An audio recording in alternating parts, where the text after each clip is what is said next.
جوان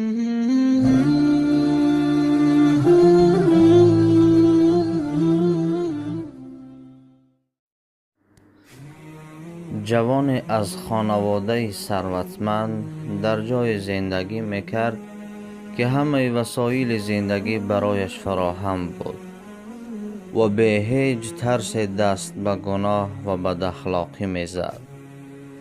از کارهای خود خوشحال و سرخوش بود و با آنها افتخار میکرد. از دنیا چیزی نمیفهمید به جز کارهایی که خدایش را به غضب می آوردند. اما در همسایگی آن جوان دیگری میزیست که به جز عبادت و دعوت به کارهای خیر چیز دیگری را نمیدانست. با مرحمت خداوند این دو جوان با هم آشنا شدند. هر کدام به فکر این بود که رفیقش را با راه خود دعوت کند. عابد همیشه از نعمتها و رحمت الهی سخن می گفت و گناهکار باشد از دیسکوتک و نمیدانم دیگر باهای اشرت خود چون زیاد جوانان امروزه حرف می زد. تا آنکه در یکی از روزها این دوستان قرار گذاشتند که به سیر و گشت بروند. هر دو منتظر بالابر یعنی که لیفت بودند، ولی آن به زودی پایان نآمد و جوان عابد و خداترس خواست که ببیند که چی مشکلی در آن وجود دارد. همین که با زور در را کمی باز کرد، سرش را به داخل برد، بالابر با سرعت تمام به سر آن جوان فرود آمد و سرش را از تن جدا نموده به پایین برد و تن خونالودش در بغل دوست گناهکارش باقی ماند. اما روح بالنده اش به سوی بهشت خدای رحمان و پرواز در آمد.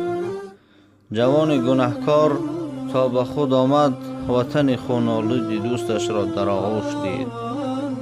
مانند پدری که فرزندش و مادری که جگرگوشه اش را از دست داده باشد گریه می کرد و فریاد می زد: برادرم، عزیزم، چی گپ شد؟ و به خانه برگشت در حالی که گریه می کرد و از آنچه از دست داده بود حسرت می خورد. شب و روز با گفته ها و عمل های دوستی از دست رفته اش فکر می کرد.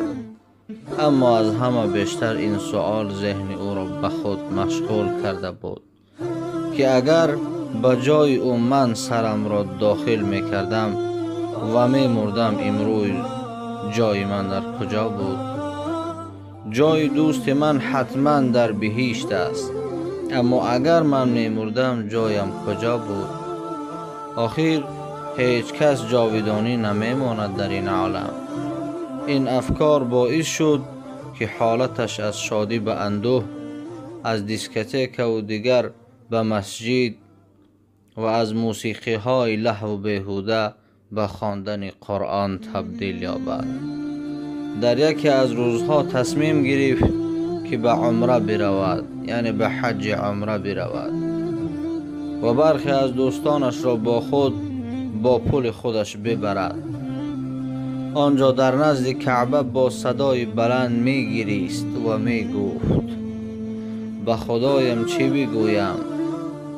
چه کار کنم وقتی که در پیشگاه خداوند حاضر شوم؟ و زار گریه می کرد، مانند کسی که در همان روز فرزندش را از دست داده باشد. دوستانش می گویند ما همان روز در مکه راه می رفتیم، گپ می زدیم و شوخی می کردیم و می خندیدیم، اما او سخن می گفت و چشمانش پر از اشک می شده. سخن می گفت و سخنش ذکر خدا بود و استغفار همیشه می گفت. خدا رحمتت کند ای دوست من. اگر آن روز به جای تو می مردم حاضر چه کاری می کردم؟ از خدا می خواهم مرا به تو بپیونده. سخت مشتاق دیدار تو شدم برادرم. از او سوال می کردیم آن شخص کیست؟ می گفت کسی که با مرگش مرا به این راه دعوت کرد. کسی که مرگش سبب هدایت دیگران باشد، جایگاه و مقامش در آن دنیا قابل وصف نخواهد بود. سخنانش تمام نشده بود که ناگاه از بالای ساختمان در حرم، یعنی در خانه خدا زیاد هستند ساختمان ها، سنگ به سرش افتاد و در حالی که لبخند میزد و گفت برایم دعا کنید همان طور که برای برادرم دعا کردم. با این سخن پرنده زیبا روحی لطیفش به سوی باغ‌های جنت به پرواز درآمد تا در آن مکان ابدی با آن دوستی قدیمی اسلامی خوشحال و آرام باشند.